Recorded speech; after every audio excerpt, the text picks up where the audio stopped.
2025 में एक ख़तरनाक तूफ़ान आएगा जिससे दुनिया तबाह हो जाएगी। पब्लिक ट्रांसपोर्टेशन ख़त्म हो जाएगी, लिफ्ट में लोग फंसकर मर सकते हैं। कितना टाइम होगा अपना खुद को बचाने के लिए? मिनट बाद वो दुनिया को आग लगा देगा। 2038 में दुनिया ख़त्म हो जाएगी। % चांसेस है ऊंची ऊंची समुद्रों की लहरें होंगी कि शहरों को बहा के ले जाएगी। नासा की प्रेडिक्शन है कि आग का एक बड़ा तूफान बहुत जल्द आने वाला है जो दुनिया के एक बड़े हिस्से को अपनी लपेट में ले लेगा और जलाकर राख कर देगा। क्या 2029 में एक दूसरे प्लैनेट के टकराने से दुनिया खत्म हो जाएगी? और इंसानों को अर्थ को छोड़कर मार्स पर जाने का मशवरा क्यों दे रहे हैं साइंटिस्ट? तो ये सब जानने के लिए आज के पॉडकास्ट को अंत तक जरूर देखें। हमारी ज़्यादातर ऑडियंस ने अभी तक चैनल को सब्सक्राइब नहीं किया। अगर आपको लगता है कि अपने पॉडकास्ट के ज़रिए मैं आपको वैल्यूएबल कंटेंट दे रही हूँ तो सुनो पॉडकास्ट सुपरनैचुरल को अभी सब्सक्राइब कीजिए। आज का जो एपिसोड है सादिया आपा, मैं ये डिस्कस करना चाहती हूँ उसमें कि ये एंड ऑफ टाइम्स कहा जा रहा है, जो दौर चल रहा है। कहा जा रहा है कि हम क़यामत के करीब जा रहे हैं और जो डिफरेंट रिलीजन्स है वो डिफरेंट प्रेडिक्शंस कर रहे हैं इस टाइम को लेके। कहा जा रहा है बहुत सी ख़तरनाक चीज़ें जो हैं अब वो होने वाली हैं। उनके साइंस कुछ डिफरेंट रिलीजन्स में कहते हैं हमें नज़र आना शुरू हो गए हैं, कुछ कहते हैं इन नियर फ्यूचर नज़र आने वाले हैं। एक प्रेडिक्शन की है नासा ने कि 2025 में एक ख़तरनाक तूफ़ान आएगा जिससे दुनिया तबाह हो जाएगी।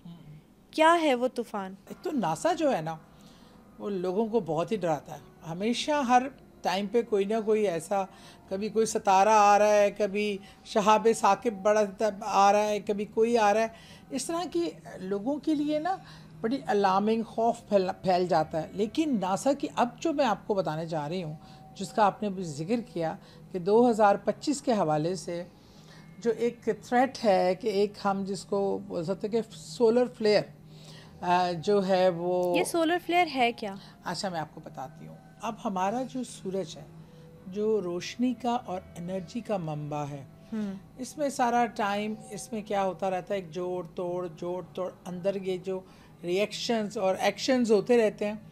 अच्छा, अब क्या होता है इसमें से अक्सर जिस तरह कहते नहीं है कि सैलाब आ जाना, ये आग का सैलाब होता है। ये वहाँ से निकल के ना अब हमारा जो एक बना हुआ है शमसी चक्कर, हमारी जहाँ हमारी दुनिया मैग्नेटिक फील्ड कह लें, या हमारा शमसी हल्का जो बना हुआ है, उसमें वो हमेशा ज़मीन के, क्योंकि सामने ज़मीन उसके गिर्द घूमती है, तो वो ज़मीन की तरफ लपकता है।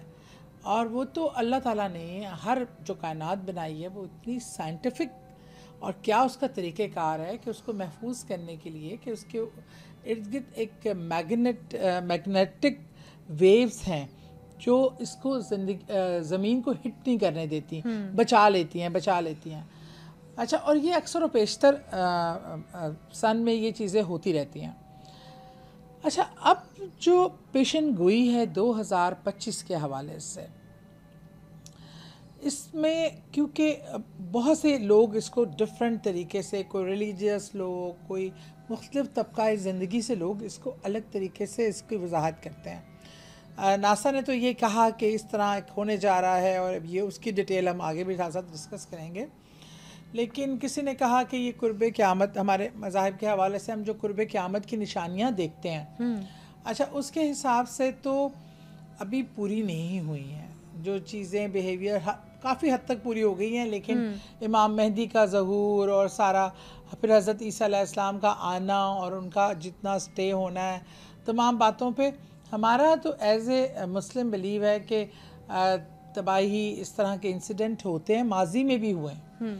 अब माजी का मैं इसका आपको बता दूं कि 1859 में सितंबर 1 थी और 11:18 का था कि एक ब्रिटिश जो सितारों का इल्म रखता था, जो साइंसदान था, वो जब अपनी दूरबीन से देख रहा था, रिचर्ड क्रैक्टर समथिंग उसका नाम था, तो उसने एक ना इसी तरह आग का एक ऑब्जेक्ट जो आग का तेज़ी से जो है दुनिया की तरफ साइड पे उसको नज़र आया आता हुआ अपने माइक्रोस्कोप में। हाँ, माइक्रोस्कोप में। लेकिन उसने इस चीज़ को ऐसा इतना सीरियसली नहीं लिया। ही थॉट कि जैसे साहब शाकिब जिसे हम कहते हैं, कॉमेट होगा हाँ, कोई। वो कॉमेट हो गया, जैसे अंग्रेजी में आप कॉमेट बोल रहे हैं, तो भी वो आते हैं दुनिया की तरफ, कई बार नजर भी आते हैं तेजी से, तो हम कहते हैं सितारा टूट गया, विश टूटा कर लो। सितारा।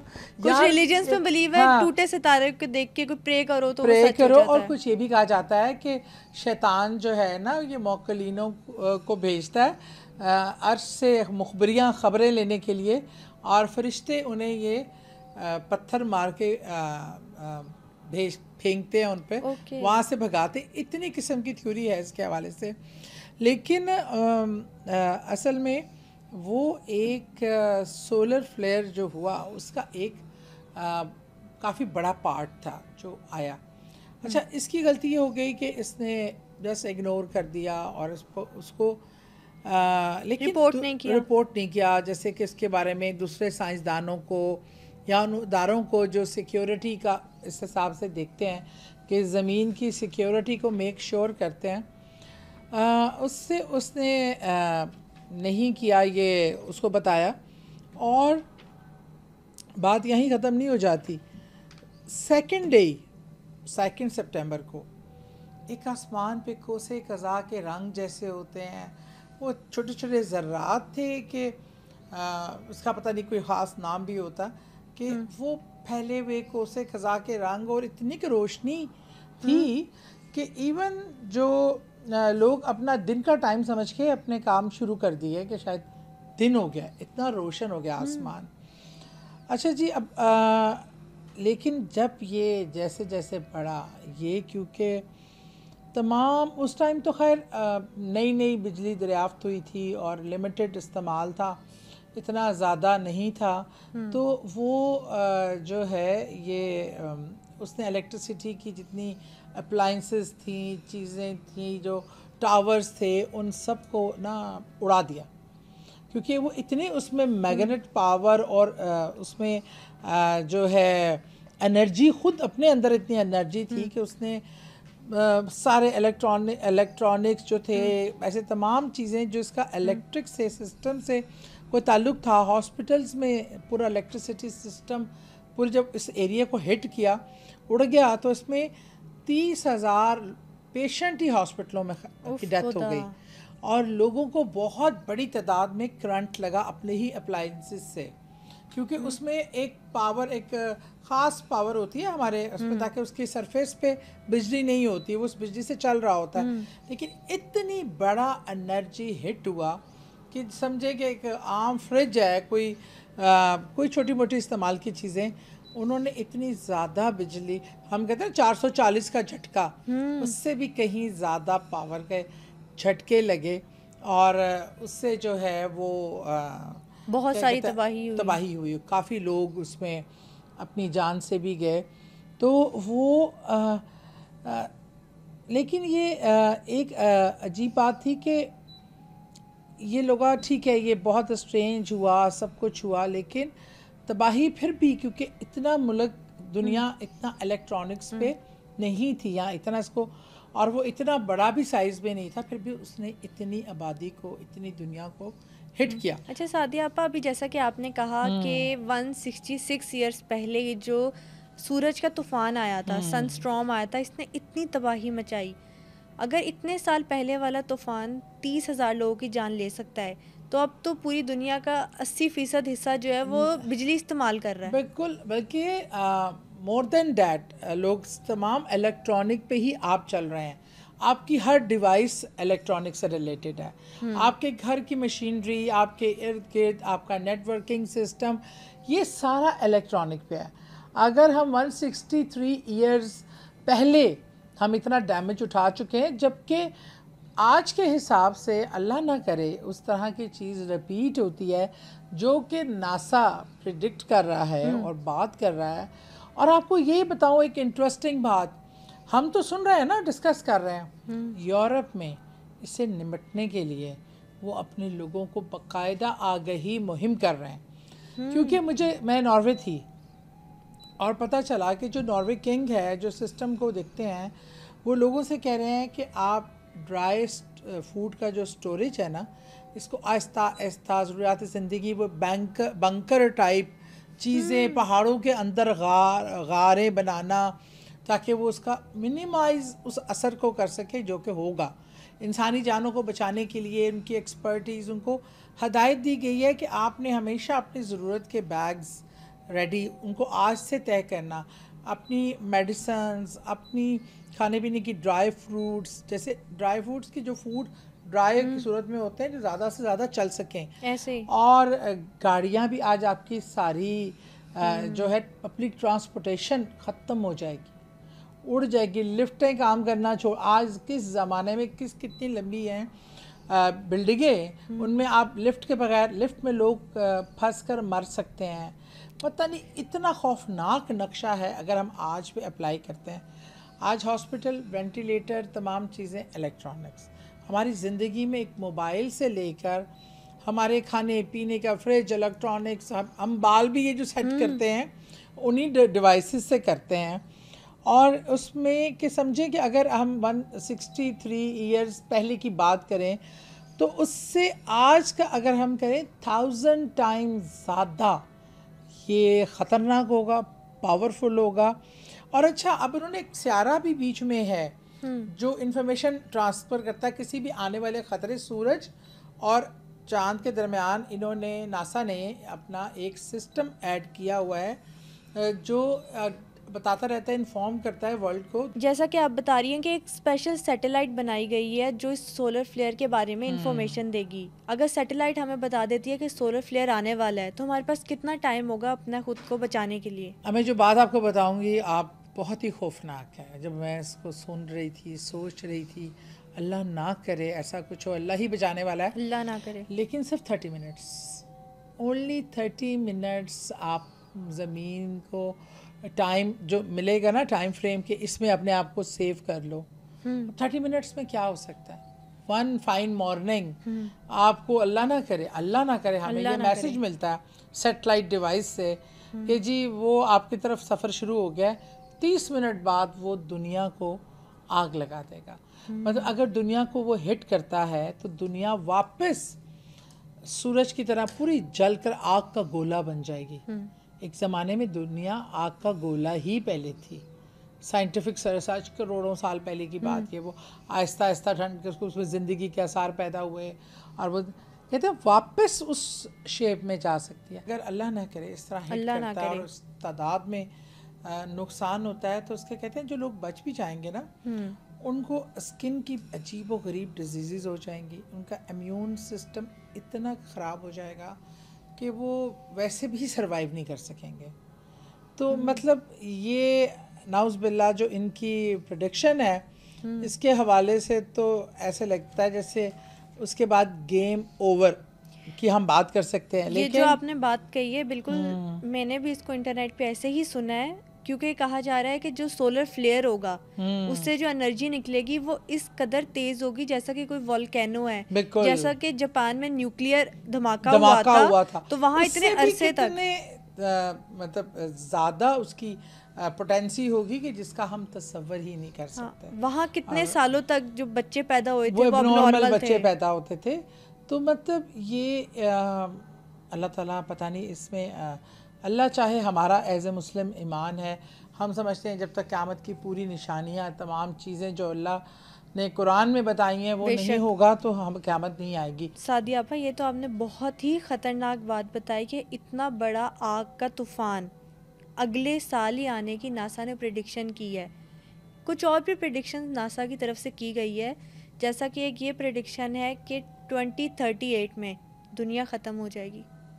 क्या वजह उसकी, क्या कहा जा रहा है? 13 अप्रैल 2029 को आपका जो है एस्टेरॉइड्स कहते हैं उसको, जो पत्थर की सूरत में होता है और उसमें मेटल एंड पत्थर की कुछ बने हुए बर्फ़, मट्टी, पानी, मतलब पत्थर और इसके, और जो एस्टेरॉइड्स होते हैं ये पत्थर और मेटल के होते हैं।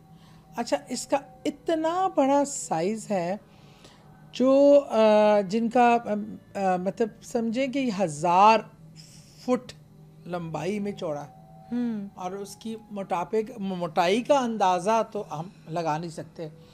और ये कहते हैं जी 13 अप्रैल 1929 के हवाले से ये मतलब बहुत उसका चांसेस है कि ये वहाँ से चल पड़ेगा, निकलेगा।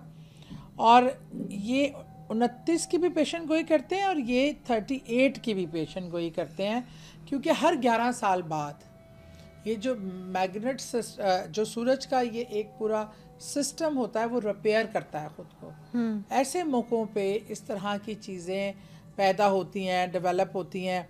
और वो लेकिन आम तौर पे अल्लाह ने ऐसे पहले भी माजी में भी इस तरह की चीज़ें हुई, लेकिन कभी छोटे पीसेस थे, कुछ ने हिट भी किया, नुकसान भी किया। और लेकिन इस तरह का इतनी बड़ा साइज़ में इससे पहले नहीं आया कभी। क्योंकि कहते हैं ना एस्ट्रॉइड को कहा जाता है कि वो कोई एक छोटा माइनर प्लैनेट है, कुछ लोगों का मानना है, या कुछ लोगों का कहना होता है कि वो सिर्फ एक, जैसा कि आप बता रही है, कॉम्बिनेशन है बहुत सारे चीज़ों का, लेकिन मटेरियल का। प्लैनेट इसलिए नहीं है कि ये बहुत ज़्यादा तादाद में इस पूरे शमसी निज़ाम के गिर्द फिर रहे होते हैं। ये ऐसे ही डिफरेंट प्लैनेट से या चीज़ों से बनके ना, ये ज़मीन, सूरज, चाँद जो हमारे सितारे हैं, इनके गिर्द ये घूमते हैं। लेकिन ज़रा सा भी डी ट्रैक होने से ये जो ये कितना बड़ा ये नुकसान दे सकता है, ये कितना डैमेजिंग हो सकता है। और इसकी जो स्पीड भी है ना, स्पीड भी जो इससे छोटे होते हैं वो कॉमेट्स होते हैं। तो कॉमेट्स की स्पीड इससे तेज़ होती है, लेकिन वो साइज़ में इतने ह्यूज नहीं होते। वो पहले भी कॉमेट्स दुनिया को हिट करते रहे हैं, लेकिन उनकी वो जो एक हमारा मैग्नेट सिस्टम है, मैग्नेट वेव्स हैं, या एक प्रोटेक्शन सिस्टम है, उससे टकरा के या कुछ इलाकों को हिट भी किया उन्होंने, लेकिन ऐसा इतना नुकसान नहीं कर सकते। लेकिन एक बात ये भी कही जाती है कि एस्ट्रॉइड जो है वो 2 मीटर भी हो सकता है उनका साइज। तो कुछ एस्ट्रॉइड जब हिट करते हैं, क्योंकि हमारा जो 70% अर्थ का हिस्सा है वो पानी से बना हुआ है, तो वो हमें इतना इफेक्ट नहीं करते। लेकिन इसका साइज वो कहते हैं 1000 जो है ना फुट से भी ज़्यादा है, तो बहुत बड़े साइज़ का है। और ये अल्लाह बेहतर जानता है कि इसकी क्या सिचुएशन होनी है और ये किस तरह। इस पर बल्कि अमेरिका ने कोई फ़िल्म भी बनाई थी। और आपको पता है पहले अमेरिका ऐसे हादसों का जो हम कहते हैं कि जी ये होने वाला है या हो गया, वो पहले ही उस पर पिक्चर्स बना देते हैं। उनके पास ये नॉलेज आती है और उस पर पहले वो आपको एंड ऑफ वर्ल्ड और इस तरह की कितनी फिल्में बनी हैं। बिल्कुल। और इनका ये ख्याल है कि ऐसा पहले 66 मिलियन बिफोर क्राइस्ट का जब हुआ था, ये सारा हुआ था, अर्थ को इन्होंने हिट किया था, तब जो मखलूक नापैद हो गई थी उनमें डायनासोर्स भी थे और इस तरह के और एनिमल्स जो आज दुनिया में नापैद हैं। उनकी वजह यही थी कि इस टाइम जो एस्टेरॉइड्स जो थे उन्होंने हिट किया था और दुनिया से लाइफ एक बार ख़त्म हो गई थी। इस हद तक बड़ा नुकसान हुआ था। उस टाइम पे ह्यूमन ज़्यादा एग्जिस्ट नहीं करते थे, डायनासोर्स और बड़े बड़े ये जो जानवर थे वो रहते थे इस दुनिया में। और उसके बाद वो जानवर नापैद हो गए। आपको पता है अभी भी कई ऐसी जगहों से उनके जो स्केलेटन डायनासोर्स के वजूद का ये आप बताते हैं। पहले तो कहते थे ये स्टोरीज थी, लेकिन क्योंकि 66 मिलियन बिफोर मतलब जो है पहले ये डायनासोर्स क्या कहाँ थे, कौन था, ये कहानियाँ हैं। और आपको पता है अमेरिका ने पहले इस पे हॉलीवुड ने फिल्में बनाई, बिल्कुल, जुरासिक पार्क, ये वो के अंडे दोबारा निकल आए और दोबारा से डायनासोर्स के वजूद में आने की। लेकिन उस पूरी ब्रीड के ख़त्म होने की वजह भी यही बताई जाती है कि इसी तरह का एस्टेरॉइड जो था उसने हिट किया था, जिसमें उस वक़्त की जो ज़िंदगी थी उस अर्थ पे वो ख़त्म कर दी थी। तो अब हम लेकिन साथ साथ साइंस का एक मज़े की बात यह है कि ये एक तरफ तो डराता है, दूसरी तरफ फिर कोई ना कोई हौसला हिम्मत भी देते हैं। पहले ये कहते थे कि जी 2.7% चांसेस, पहले थे कि 72% चांसेस है कि ये दुनिया को हिट करेगा और इस तरह दुनिया तबाह बर्बाद हो जाएगी। और फिर सुनामी की लहरें इतनी ऊंची ऊंची समुद्रों की लहरें होंगी कि शहरों को बहा के ले जाएगी, दुनिया को बहा के ले जाएंगी। इतना प्रेशर होगा, हर चीज़ ऐसे समझे ऐसा हिट करने से कोई पिचक नहीं जाती, इस तरह पिचक जाएगी। लेकिन फिर इन्होंने एक ये भी कहा कि 72% तो आप समझे कि हिरोशिमा वाला उससे भी बदतर हाल हो जाएगा। अच्छा, उसके बाद साइंस जैसे तरक्की करती गई, नासा की टीमें और दूसरी साइंसदानों के साथ 72 से एकदम 2.7 पे आ गए कि 2.7 चांस है कि ये हिट करे, जो इस तरह का इसका बन रहा है ये दुनिया को हिट करे। और अभी जो लेटेस्ट है उसके हवाले से ये है कि शायद ये टकराए ही ना, ये 1% भी चांस उन्होंने माइनस कर दिया। उन्होंने कहा और अगले 100 साल तक भी जो है हमें पहले डरा के धमका के क़यामत का मंजर दे के, अब कहते हैं शायद अगले 100 साल भी ना टकराए ये। अभी 100 साल तक तो उसके टकराने का रिस्क नहीं है। तो ये थ्योरी जो है नासा की ये बदली, पहले इसने 72% कहा, फिर 2.7 पे आ गए और अब 0% पे, और ये भी कह दिया कि अगले 100 साल तक शायद ये दुनिया को हिट ना करे। सादिया पर लेकिन ना जापान ने इस एस्ट्रॉइड से बचने के लिए, अपनी ज़िंदगियों को बचाने के लिए एक सैटेलाइट भी लॉन्च की है। ये कहा जा रहा है कि ये वाला एस्ट्रॉइड एफोफिस है। एफोफिस के बारे में आपको पता है कि वो इजिप्शियन मैथोलॉजी में एक बहुत बड़े जिन को कहा जिन को सांप है, वो एक बड़ा सा, इनकी जो मैथोलॉजी में एक बहुत बड़े सांप को कहा जाता है जो आता है और दुनिया को अपने लपेट में, दुम में लपेट के ख़त्म कर देता है। बिल्कुल सही कहा आपने। लेकिन अच्छा, इस पे ना हर दुनिया का मुल्क अपने अंदाज से इसको ले रहा है।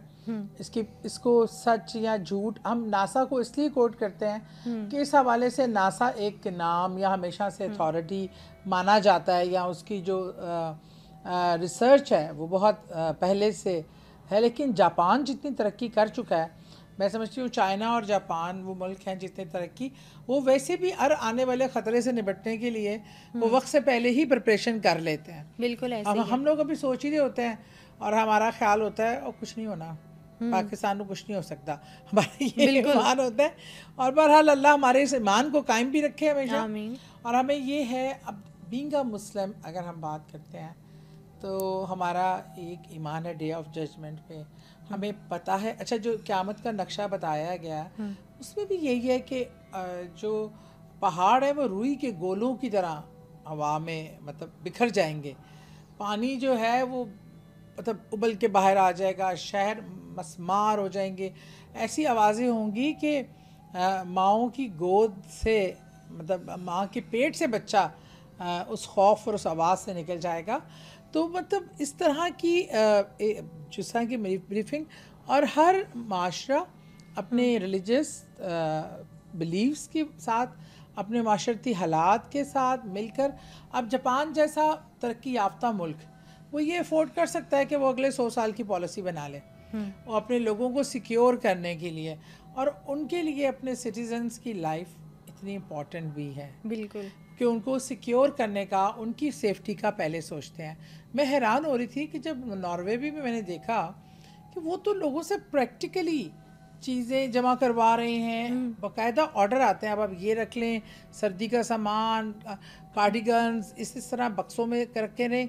मैं तो हैरान हो रही थी, मुझे लगा था जैसे कल आने वाली है वो हादसा होने वाला है और ये सब बस 2 दिन का टारगेट मिला है और उसके बाद ये, और हमें कोई होश है। अच्छा, इसके बारे में एक कॉन्स्पिरेसी थ्योरी ये भी है, मैं आपसे सवाल करना चाहती हूँ कि साइंटिस्ट कह रहे हैं कि अगर 2038 में दुनिया ख़त्म हो जाएगी एस्ट्रॉयड के हिट होने से, तो ये सजेशन है कि हमें मार्स पे मूव कर जाना चाहिए।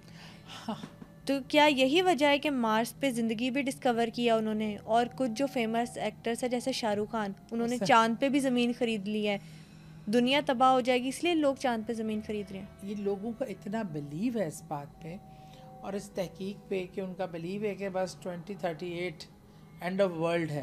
पहले 2020 को भी 2020 एंड ऑफ वर्ल्ड कहा गया, अब ये 2038 कह रहे हैं। ठीक है, हमारे नज़दीक तो अल्लाह ही बेहतर जानता है कि दुनिया अल्लाह ने जब फ़ना करनी है एक इशारे में फ़ना हो जानी है।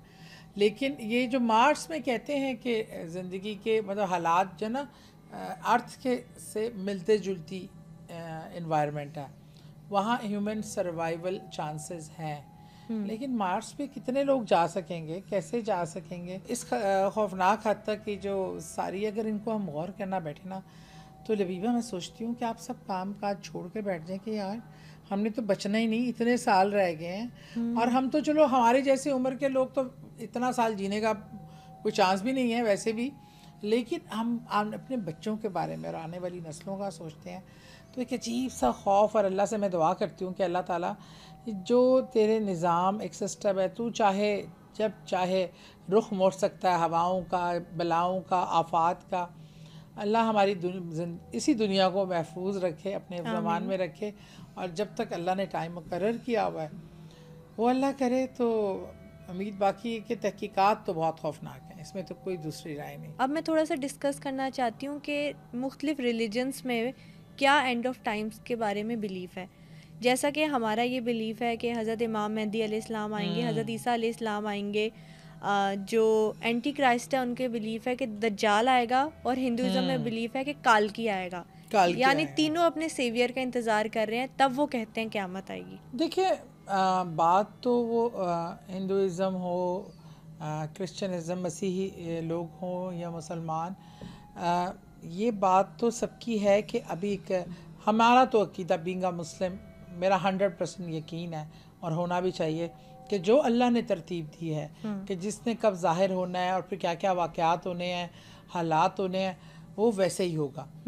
और हर कोई अपने मज़हब पे यकीन भी करता है और उसका एक फ़ेथ का भी होता है, लेकिन हमारी फ़ेथ के हिसाब से तो अभी 2038 नहीं बनता, क्योंकि अभी इमाम महदी का ज़हूर, दज्जाल ने आना है, फितने का दौर, फिर हज़रत ईसा इस्लाम आके उसको ख़त्म करेंगे, और फिर कैसे इस दुनिया में से सिर्फ एक अमन व अमान, शेर और बकरी एक ही जगह से पानी पिएंगे, ये तमाम चीज़ें होनी हैं। फिर सबसे बड़ी जंग होनी है कुफर की, और ये सब चीज़ें हमारा जो हमने देखा है कुरान की रोशनी में, और मेरा ख़्याल में तमाम मज़ाहिब का इसी तरह का डिफरेंट है। तो मेरा नहीं ख्याल कि उससे पहले, क्योंकि कुरान की बात को मैं चैलेंज है, हम कोई भी नहीं कर सकते। और दूसरी बात है, ये कह कौन रहा है? अल्लाह ताला की ज़ात। ये साइंसदान है, इंसान है, इनकी महदूद अकल, महदूद विजन है, जिसने ये कायनात बनाई है, जिसने ऐसी कई कायनातें हैं, कई निज़ाम शमसी हैं जिनका हम ना जिनको देख सकते हैं ना पहुंच सकते हैं। हम तो आज तक दुनिया ही को पूरा नहीं देख सके, ना समझ सके इसके सिस्टम को। ठीक है, साइंस तरक्की भी करती है, साइंस की होगी भी, लेकिन मैं समझती हूँ जो अल्लाह जो कायनात को बनाने वाला है उसके हाथ में सारे इख्तियारात हैं। वो जब चाहे वो जो हम जिसको कह रहे हैं कि जी ये एस्ट्रॉइड ये करेगा, एस्ट्रॉइड को एक इशारा करें वो हवा में ही फना हो जाए, ये मेरे रब का हुक्म है। और साइंस अपनी जगह, नासा के ऐसे कई दावे झूठे भी साबित हुए, एक हाइप भी क्रिएट हुई। सम टाइम ये भी एक हाइप क्रिएट करने का तरीका और चीज़ें होती हैं, तो कोई भी हरफ आखिर नहीं है सवाए अल्लाह की ज़ात के। बेशक हमें साइंस की जो प्रेडिक्शंस है उसको भी कंसीडर करना चाहिए, सीरियसली लेना चाहिए, प्रिकॉशंस करनी चाहिए, लेकिन उसको हतमी समझ के ये सोच के कि आप बस सब सोचना ही सोना ही छोड़ दें कि इतने देर अरसे में तो दुनिया ख़त्म होने जा रही है, मैंने क्या करना है पढ़ के, मैंने क्या करना है काम करके, मैं अपनी ज़िंदगी क्यों बनाऊं, बस मैं तो खामोशी से जीऊं कि पता नहीं हो फिर कब हमने सियारों किसी दूसरे सियारे पे जाना है, क्या इम्कानात हैं। बहरहाल ये सब अभी लगती हैं ऐसी कि जैसे नामुमकिन सी बातें हैं, लेकिन एक वक्त में चाँद पे जाना भी नामुमकिन था। लोग ख्वाब में बातें करते थे, मतलब मजाक करते थे, और इस बात को कोई कभी समझ ही नहीं सकता था कि हम चाँद तक पहुंच सकते हैं। और आसमानों में फिरना, हवाई जहाज़ों के थ्रू, बहरी जहाज़ों के थ्रू, गाड़ियों का चलना, आज हम बैठ के यहाँ पे कॉल करते हैं तो दूसरी जगह हम अपने बच्चों को देख भी लेते हैं। ये सब चीज़ें नामुमकिन थी, लेकिन अल्लाह ने इंसान को जो शऊर दिया उसके बल पे उसने जो तरक्की की तो उन चीज़ों को मुमकिनात में कर लिया। और इसी तरह नासा की तरफ से जो ये एक तहकीक है कि दायरा तहकीक करता है, दुनिया के दीगर ममालिक भी इसमें जो इनपुट डाल रहे हैं वो साइंटिफिक तरीके से तो हम उससे एग्री कर सकते हैं, और प्रिकॉशंस भी करनी चाहिए और एहतियाती मेजर्स भी लेने चाहिए कि इन सिस्टम को, इस चीज़ों को, असल में सारा जो एक इसमें बात आती है ना, वो जो तेज़ी से हम क्लाइमेट चेंज की तरफ जा रहे हैं ना, वो बहुत इस निज़ाम के को डैमेजिंग है। तो आप हमने जो एक प्रोटेक्टिव लेयर थी, जो सूरज की शवाएं, वो हमने ख़त्म कर दी। अपनी ये चीज़ें में बिल्डिंगें बना, हमने ट्रांसपोर्टेशन की पॉपुलेशन अनकंट्रोलेबल, और जो तरक्की के नाम पे हमने अपने कुदरत के इस निज़ाम को, कुदरत के इस कुदरती जो हमारे रिसोर्सेज थे, जैसे हमने उनको ज़ाया किया, सोसाइटियाँ बना रहे हैं, दरख्त काट रहे हैं। ये जो अल्लाह ने एक निज़ाम बनाया था वो देर तक चलाने के लिए बनाया था, लेकिन हम तरक्की के नाम पे जो इस ज़मीन को डैमेज कर रहे हैं, जिनकी वजह से एक्सट्रीम क्लाइमेट चेंज आए हैं, तो उनकी उससे कोई ये भी बात नहीं है कि हम क़यामत को खुद ही करीब बुला रहे हैं। ये भी कहा जा रहा है नासा की तरफ से कि जो एस्ट्रॉयड होगा या आग का तूफान होगा, उसको हर इंसान अपनी आंखों से देख सकेगा। पहले जो आया था उसको तो माइक्रोस्कोप से देखा गया था, अब वो इतना करीब होगा अर्थ के कि लोग उसको आंखों से देख सकेंगे। आंखों से देखने के भी कितने नुकसानात हैं। आम सूरज ग्रहण हो और तेज़, तो कहीं मुझे अपने बचपन का याद है, कोई एक ऐसा सूरज ग्रहण था जिसमें उन्होंने शिद्दत से मना किया था कि आपने ना बाहर वो बियर आइज़ जो है ना, नंगी आंखों के साथ नहीं निकलना, ग्लासेस लगाने हैं या घर के अंदर से वो पतला पेपर लगा के प्रिकॉशन के साथ देखें, वरना अवॉइड करें। घरों के खिड़कियों के पर्दे आगे कर लें। और बहुत से लोगों ने शौक के से कि नहीं कुछ नहीं होता, उन प्रिकॉशंस को लिया नहीं था और अपनी आंखें गवा बैठे थे। तो मेरा ख़्याल में जो ये प्रिकॉशंस हमें कह रहे हैं, और हमें बस अल्लाह ने क्या क्या दिन दिखाने हैं, यू नेवर नो। हमारी ज़िंदगी में कैसे हादसात और वाक़यात आ रहे हैं, ये तो अब अल्लाह और अल्लाह ही जानता है। और अब सवाए साइंस जैसे जैसे तरक्की कर रही है, इतने होलनाक इंकशाफात भी हो रहे हैं, इतना इस कुर्रा अर्ज़ को डैमेजिंग भी है। बस मुझे लगता है कि ये इस किस्म के हादसात और वाक़यात में को रूनुमा होने में हमारा हम लोगों का अपना भी बहुत कंट्रीब्यूशन है। अच्छा, जब भी कोई थ्योरी सामने आती है ना, तो उसमें दो तरह के लोग होते हैं, जिनका एक बिलीफ होता है और जिनका एक बिलीफ होता है। इसको कुछ लोग रिलीजियस वे में देख रहे हैं और कुछ लोग जो साइंस पे टोटली बिलीव करते हैं उस तरह से इसको देख रहे हैं। अब साइंटिफिकली अगर देखें तो इस तरह से हो सकता है कि शायद एस्ट्रॉयड हिट करे, लेकिन उससे कुछ हद तक नुकसान हो। और कुछ लोगों का ये मानना है कि क़यामत की एक ये भी निशानी है कि आबादी कम हो जाएगी, आबादी बहुत ज़्यादा हो चुकी है। तो अगर हम उसको इस नज़रिए से भी, कुछ पॉपुलेशन देख रही है कि एस्ट्रॉयड हिट तो करेगा, लेकिन वो सिर्फ इसलिए क्योंकि दुनिया की पॉपुलेशन कम हो जाए। बात तो वैसे तुमने बड़ा वैलिड पॉइंट निकाला है, ये मैंने इस पर तवज्जो नहीं दी। ये पॉइंट्स तो बिल्कुल देखिए, इसमें थोड़ा सा लॉजिकल भी है। और क्योंकि ऐसा जब भी आबादी बिल्कुल अनकंट्रोलेबल हो जाती है, कुदरती आफात आती हैं, ऐसे ऐसे हादसे आते हैं जिनमें कई जानें इकट्ठी चली जाती हैं, लुक़्मे अजल बन जाते हैं लोग। और अब उस निशानियों को पूरा करने के लिए अल्लाह ताला कौन सा तरीका अडॉप्ट करते हैं, किस तरीके से अपने इस निज़ाम को आगे लेके चले जाते हैं, इसमें साइंटिफिक भी चीज़ें पॉइंट समझ में आते हैं और लॉजिकली भी। अब हम देखें ना, वही हर हादसे को देखने का, हर चीज़ को देखने का एक अपनी ही नुक्ता नज़र होता है। जो रिलीजियस लोग हैं वो ऐन किताब के हवाले से जिस तरह का टाइम फ्रेम, जिस तरह के हालात और वाक़यात खींचे हैं, साइंस वाले जो है, जो साइंस को मानने वाले हैं, वो साइंस ही को सब कुछ मानते हैं। वो तो ये भी कहते हैं दुनिया में वजूद में आना भी एक साइंसी अमल है, हर चीज़ को साइंस से कंसीडर करते हैं, वही समझते हैं, बाकी कोई उसके अलावा और सिस्टम नहीं है। दुनिया का एक ग्रुप का ये बिलीफ है, ये भी बिलीफ है। हर शख्स अपने बिलीफ के हवाले से इसको देखता और अपने नुक्ता नज़र से इसको एक्सप्लेन भी करता है।